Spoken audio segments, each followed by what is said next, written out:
Friends, आज एक बहुत ही क्रिटिकल सिचुएशन आई। मेरे एक क्लाइंट ने बताया कि उसके हस्बैंड का अफेयर किसी और के साथ है एंड वो इस चीज़ की वजह से डिप्रेशन में है।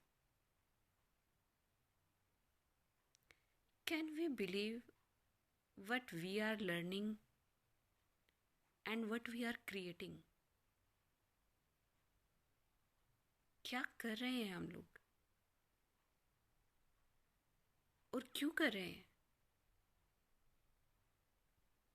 उसकी सिचुएशन देखने के बाद मुझे एक चीज़ तो क्लियरली समझ आ गई है कि कोई भी इंसान है वो शादी सिर्फ इसलिए करता है कि वो जीवन में एक जीवन साथी को पा सके, ना कि इसलिए कि वो सिर्फ एक स्टैंप लगा सके कि वो शादीशुदा है और उसके बाद वो जो करना चाहे वो कर सके।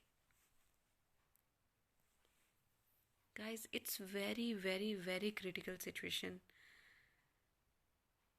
हम दूसरे देश के लोगों का कल्चर फॉलो करते करते हम ये भूल गए हैं कि इंडिया का कल्चर क्या है। पहले लोग एग्जाम्पल सेट किया करते थे, रिलेशन बनाते थे, उसे निभाते थे पूरी जिंदगी। ये बोला जाता था कि लड़की ने अगर शादी की है तो उसकी अर्थी उसके ससुराल से आएगी, और वहाँ पर लड़की भी अपनी जान जोखिम में डालकर अगर कैसी भी सिचुएशन होती थी उसको हैंडल करके अपने पूरे जीवन को वहीं बिताने की कोशिश करती थी। पर आज क्या एग्जाम्पल सेट हो रहा है मुझे खुद समझ नहीं आ रहा है। हम शादी कर रहे हैं, चाहे उसमें लड़का हो लड़की हो, जो भी डेवलप्ड सिटीज़ हैं उनके अंदर तो ये ट्रेंड बन चुका है एक्स्ट्रा मैरिटल अफेयर का। और ऐसे सिचुएशन में 90% ऐसा है, ऐसे पार्टनर्स हैं जो जिनका मैरिटल अफेयर होता है, उनके जो भी पार्टनर्स हैं वो 90% ऐसे लोग हैं वो अपने पार्टनर के ऊपर जान छिड़कते हैं। और बदले में उन्हें क्या मिल रहा है? आज के टाइम में लड़कियों को पैसे की ज़रूरत नहीं है, पैसा कमा सकती हैं वो।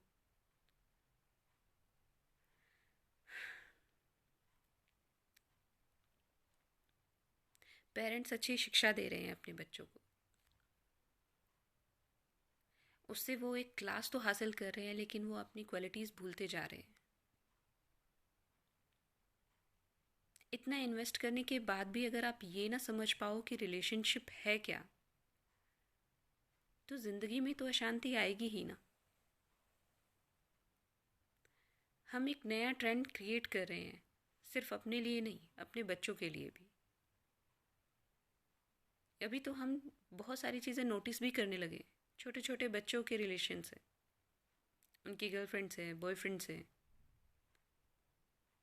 और क्या हो रहा है उसके बाद? अगर वो 12 साल की उम्र में एक रिलेशनशिप बिल्ड कर रहे हैं तो 20 साल की उम्र तक तो उनके पता नहीं कितने रिलेशनशिप क्रिएट हो रहे हैं, टूट रहे हैं। फिर मन में शांति आएगी कैसे? प्यार पे बिलीव कैसे होगा? लेकिन ये हम अपने खून में ही तो दे रहे हैं ना।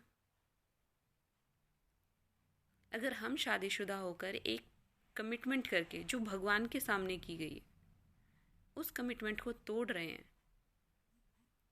तो हम अपने बच्चों से क्या उम्मीद रख सकते हैं? आई नो आप लोगों को ये लग रहा होगा कि ये क्या फालतू की बात है, बट एक डायलॉग है, जिस तन लागे वो मन जाने।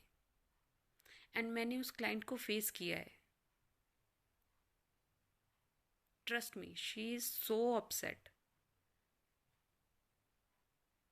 उसे समझ नहीं आ रहा है कि वो अपनी फैमिली को कैसे बताए, क्योंकि वो अपने पति से अभी भी प्यार करती है और वो उसके साथ रहना चाहती है।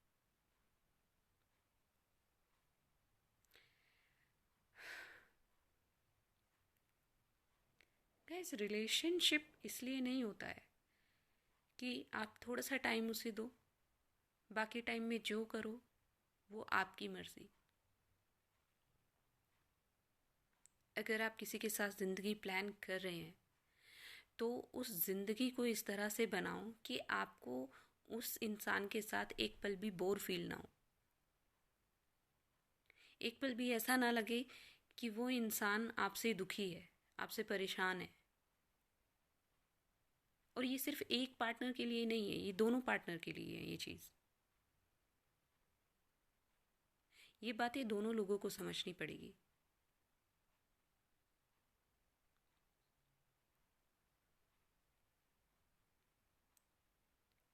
प्यार सिर्फ वर्ड नहीं है, प्यार एक फीलिंग है जो आपको दिखानी पड़ती है, जतानी पड़ती है और जीनी भी पड़ती है। और ट्रस्ट में जब आप इस फीलिंग को उस इंसान के साथ जियोगे जिसको आप अपना बनाकर लेकर आए हो या जिसने आपको अपना बनाया है, मैं किसी भी सेक्स के ऊपर यानी कि किसी भी लड़की या लड़के के ऊपर नहीं जा रही, मैं दोनों पार्टनर्स की बात कर रही हूँ। ये दोनों के लिए उतना ही ज़रूरी है।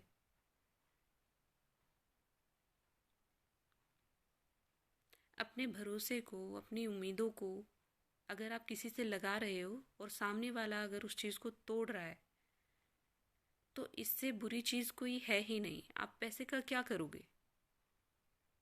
आप घर का क्या कर लोगे? हेल्थ तो वैसे भी नहीं रहेगी। अगर आप किसी से पर्सनली अटैच हो, इमोशनली अटैच हो तो हेल्थ नहीं रहेगी। आप अंदर ही अंदर डैमेज हो जाओगे और उस डैमेज को रिकवर करना बहुत मुश्किल है।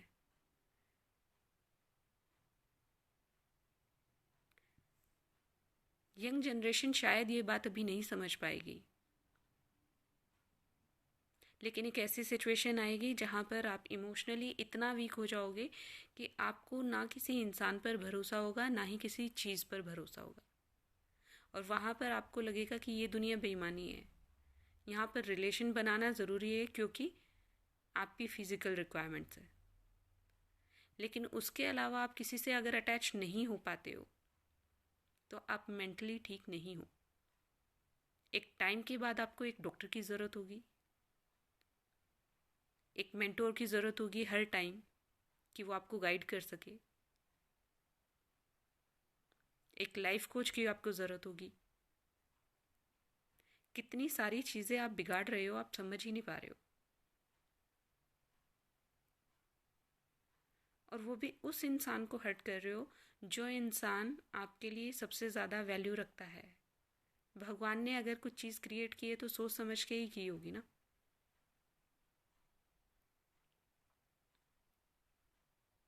या तो आप फिर शादी ही मत करो अगर आपको शादी में बिलीव नहीं है तो। और अगर आप शादी करते हो, कोई कमिटमेंट कर रहे हो तो उसको पूरा करो। हम ऑफिस जाते हैं ना, जॉब करते हैं, बदले में हमें सैलरी मिलती है तो हम अपना काम करते हैं।